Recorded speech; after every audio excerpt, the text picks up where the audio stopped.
Good morning, everyone. My name is Sherry Roberge. I'm the CFO and Corporate Secretary of Defiance Silver Corp. I'm here today to introduce you to our company, Defiance Silver, tell you a little bit about what we have going on, what we have planned for the next 12 to 18 months, and to put our gold and silver projects on your radar. So I will be making some forward-looking statements, so I encourage you to peruse our cautionary statement. This is available on our website. We are fortunate to have two standalone advanced diversified projects. The San Nicasio Silver Project is located in the state of Zacatecas, approximately 600 kilometers north of Mexico City. This is a silver resource with 16 million ounces of silver. And this property is currently under option with the property vendor. We'll be making staged payments over the next 4 years. There's approximately 17 million ounces of resource, and we currently have 8,000 meters of drilling that has not been included in the resource. We do plan to have an updated resource on this project in the next 12 to 18 months. So our second project is the Tapal Gold Copper Project. This is located in the state of Michoacan. It's approximately 550 kilometers west of Mexico City, very close to the Pacific coast. Again, this is a gold copper project and has a current measured and indicated resource of 1.8 million ounces of gold and 800 million pounds of copper. This property is owned 100%, and we recently entered into an option agreement with the property vendor to repurchase the royalty on this project in staged payments over the next 4 years. Defiance Silver, again, as I mentioned, we have two standalone advanced projects, the San Nicasio Silver Project and the Tapal Gold Copper Project. We are highly leveraged to precious metal prices. As the precious metal prices increase, the NPV on the projects significantly increases. We're highly aligned with our shareholders. Management has a significant position in the company. Our president and CEO, Chris Wright, is also a founding partner and CEO of Windermere Capital. They are our largest shareholder and own 25% of the company. Windermere plus institutional investors and management own about 40% of the company. Drill-ready exploration targets. We have identified targets on our San Nicasio project, and we are currently drilling at San Nicasio. We are in the process of identifying targets at Tapal, and a focus for both projects is to increase the ounces and advance the projects. A team of proven mine finders. We have a team of experienced management with proven exploration success and M&A history. In addition, we've been fortunate to retain skilled, intelligent, and diverse women as a part of our, as an integral part of our management and technical teams. And I'd like to highlight some of those key members here. Jennifer Ruskowski, our principal geologist, Leticia Figuera, Marcela Rodriguez, Liliana Bravo, Sarah Ramos, Stephanie Sikora, and myself. 2020 was a transformational year for the company. In 2019, there was a wholesale management change following the merger with Valora Resources, including the president and CEO and myself coming on board in 2019. In the summer of 2019, we completed a small financing, and this allowed us to clean up the balance sheet. To that point, key shareholders had been lending the company money, and this financing gave us the opportunity to clean things up and get things back on track. Later in 2019, we had a new technical team join us, and they started evaluating the projects. When COVID hit early 2020 and we had to shut down field operations, this gave the technical team the opportunity to step back and reevaluate the projects, and they spent about 6 to 18 months assessing and reevaluating before they went back into the field. We completed a $10 million financing in September 2020. We'd originally anticipated doing a financing of $7 million, and it was quickly oversubscribed, and we closed at our maximum brokered private placement of $10 million. In addition, we raised $4.5 million as a part of warrant exercises to December 31st, 2020. And we have additional warrants in the money that we would expect to be exercised before the end of the year for additional proceeds of approximately $3 million. So at December 31st, 2020, we had just over $10 million in the bank, and the treasury is in good shape. The planned work programs for the next 12 to 18 months are approximately $7 to $8 million.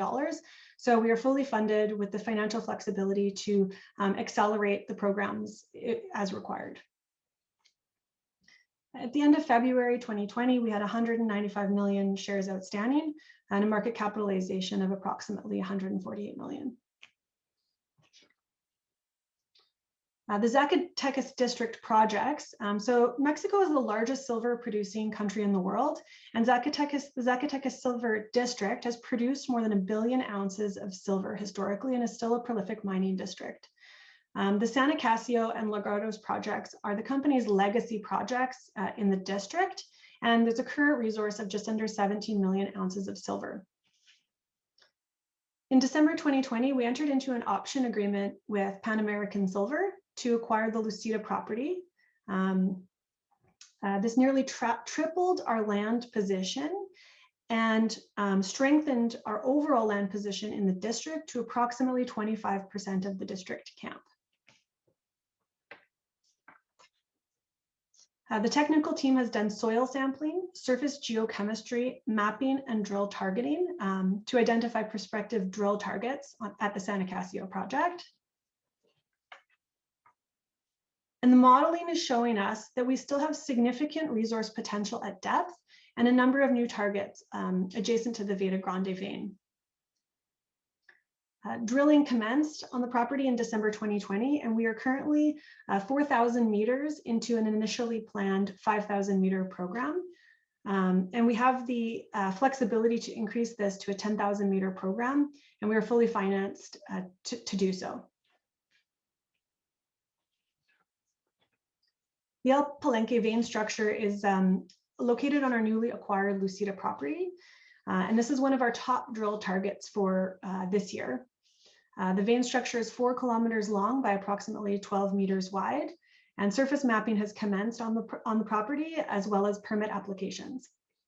We do expect to be drilling this before the end of the year. We're looking to add ounces to the resource, the San Nicasio Zacatecas district projects, with an initial target of 50 million ounces of silver and the potential for up to 100 million ounces of silver within the district camp. We are well positioned to do so with the team, the properties, and the drill targets, and we are fully financed for our planned exploration programs. Moving on to Tapal, this is a completely different project. It's located in the state of Michoacan. We acquired the property at the end of 2018 as a part of the merger with Valoro Resources.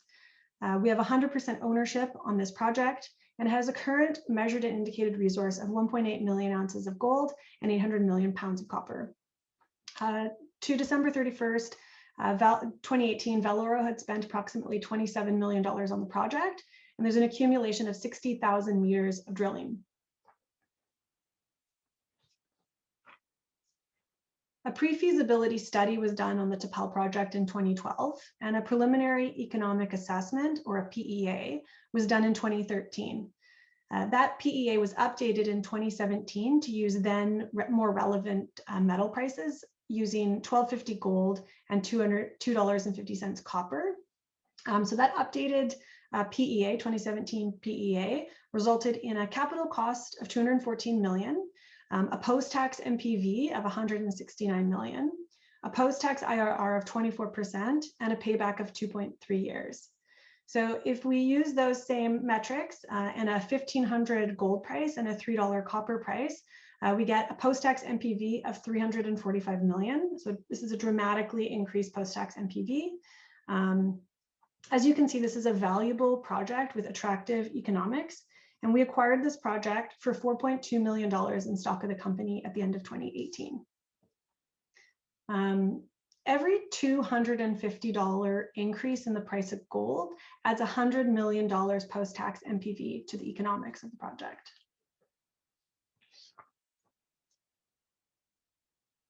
There's an opportunity to increase the life of mine and the average production. So the 2017 PEA has an initial capital cost of 214 million, a 10-year life of mine, and an average production of 80,000 ounces of gold.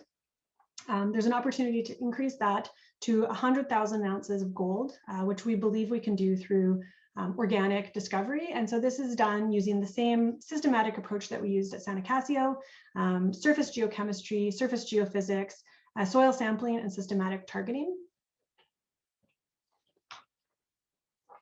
From the 2017 PEA, there's 130,000 ounces of high-grade inferred resource that we hope can be added to the resource through additional drilling. And we expect to be able to do this using systematic targeting and drilling. Some preliminary analysis at the Tapal project has identified areas with significant potential to add ounces to the underlying resource through targeted exploration and drilling. And we've highlighted here the Tizati 1118 that's not been included in the current economic model.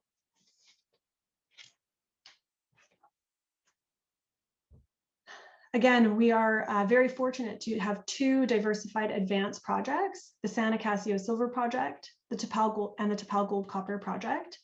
These projects are highly leveraged to precious metal prices. On the Tapal project alone, every $250 increase in the price of gold adds $100 million in post-tax NPV to the project. And we're highly aligned with shareholders. Our major shareholder, Windjammer Capital, other institutional investors and management own 40% of the company. And we have drill-ready exploration targets. We're drilling at San Acacio. We hope to be drilling at Lucita later in the year, and we're working to identify drill targets at Tapal. And we have a team of experienced management with proven exploration and M&A history, and we are well positioned for success. I would like to thank you all for your time in attending this event, and I look forward to fielding your questions. And please feel free to reach out to either myself or Chris Wright directly. And I've included our contact information here for you.